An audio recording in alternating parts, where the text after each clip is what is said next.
En realidad yo voy a cambiar un poquito el tono de la charla,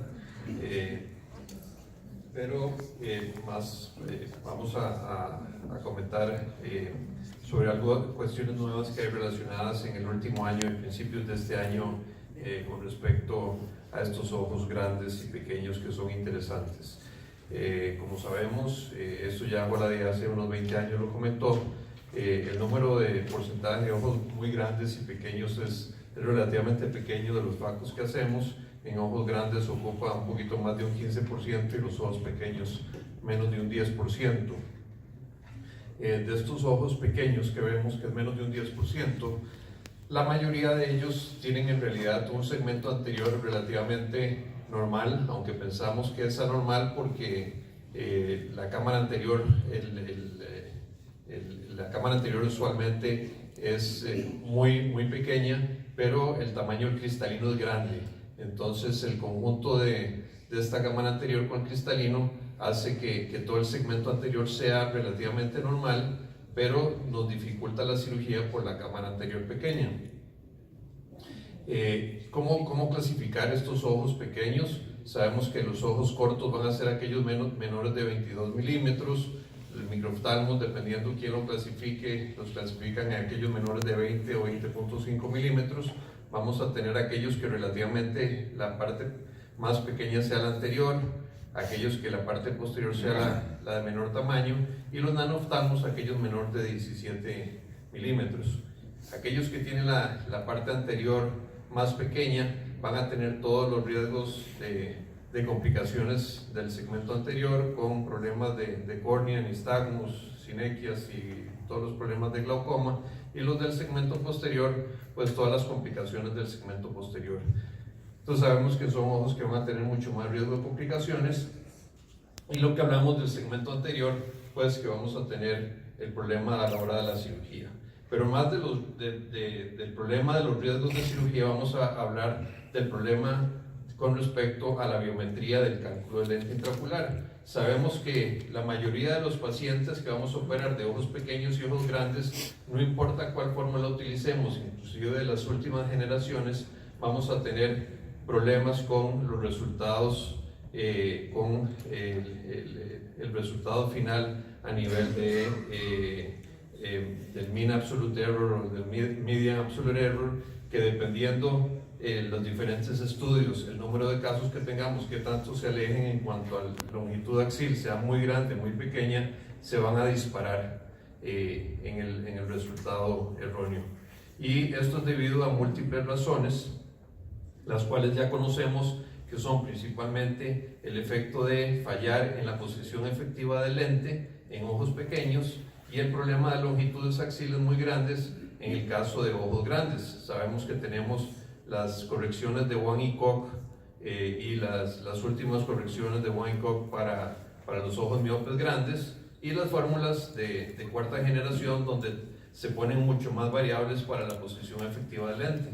Pero en esta ocasión lo que quiero con la charla es hablarles de tres factores nuevos que se han encontrado en la parte biométrica para que se consideran para la parte biométrica a la hora de medir, que son el spike finder, la suma de segmentos y el espesor retiniano. En realidad son cosas que se deberían haber tomado desde hace 20 años, pero que hasta ahora se les está dando importancia. El spike finder se relaciona al hecho de que los biómetros muchas veces no logran detectar dónde se encuentran los picos de la cápsula anterior y posterior del cristalino y a nivel de retina, sobre todo en estos ojos pequeños. Vemos como, por ejemplo, a nivel de estos ojos muy pequeños, la cámara anterior son cámaras que son minúsculas. Vemos aquí, por ejemplo, un ojo de 1,71 con cristalinos muy grandes de 5,15, y a la hora de hacer la toma, por ejemplo, aquí en el caso del Lenstar, de una vez le dice que se está tratando de un ojo que no logra medirlo. Vemos aquí en el ojo izquierdo donde no logró medir el grosor del cristalino, ¿sí? Y le dice que es un ojo corto y vemos cómo si uno se abre la hoja donde hizo las marcas, vemos cómo el aparato no logró medir dónde se encontraba el cristalino y a uno le toca manualmente colocar las tomas donde se encontraba el cristalino. Entonces se están desarrollando nuevos softwares donde los equipos logren en forma más inteligente buscar los picos donde se encuentran las diferentes estructuras. Aquí en el caso del ultrasonido, nos acordamos cuando hacíamos más ultrasonido por inmersión, que teníamos lo que se llamaban los gates o las compuertas, que uno manualmente podía mover esos gates para que el equipo lograra encontrar los diferentes picos y así lograr obtener en forma adecuada los picos. Esto lo está desarrollando David Cook. Él lo mostró a final del año pasado en St. Pete y él lo está entregando, lo está vendiendo para Lenstar, para el software de Lenstar, para tenerlo. El segundo software se llama Sum of Segments. Nos acordamos en la época del ultrasonido que el ultrasonido tenía una velocidad constante. Ya Hofer hace 25 años describió que la velocidad del ultrasonido no es constante. Sabemos que el ultrasonido va más lento cuando va por estructuras que son más densas y esto hace que se mida en forma inadecuada las estructuras. Cuando tenemos un cristalino más grande, la velocidad del ultrasonido se lentece y se mide erróneamente la longitud del ojo. Y esto sucede también con la luz de los biómetros ópticos. Y a pesar de eso, los equipos se nos venden y ponen velocidades constantes e índices de refracción constantes para toda la longitud del ojo. Y eso hace que no solo la longitud del ojo se nos entregue en forma inadecuada, sino que las longitudes de las estructuras que están dentro del ojo. Esto hasta el día de hoy. O sea, tenemos 20 años de estar usando biómetros ópticos donde se nos está entregando longitudes del ojo y las estructuras que nos dicen del tamaño cristalino en forma inadecuada. Y es hasta ahora, 20 años después, que ya tenemos de estar usando con programas que se están desarrollando, con la longitud axial que nos está entregando, donde estamos desarrollando programas con longitudes que no son las adecuadas. Lee Wang, después del reporte de David Cook, desarrolló esto. Este es un artículo que va a salir, que está impress de Ophthalmology, probablemente salga este mes o el que sigue, donde hicieron los estudios teóricos y sobre pacientes, donde encontraron que con solo hacer la segmentación con las velocidades adecuadas mejoran los resultados ópticos a la hora de colocar el lente intraocular en pacientes.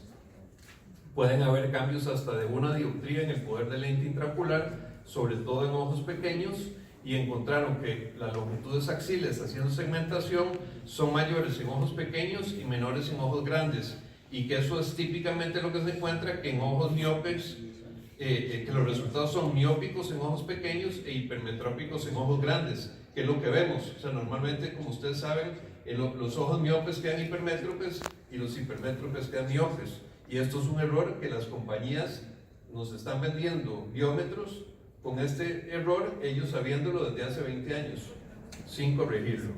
Y por último tenemos el error del espesor retiniano, con el cual, como ustedes saben, la mayoría de los biómetros ponen una constante del espesor retiniano, por ejemplo en el Lenstar de 200 micras, o sea, no estamos midiendo el espesor real.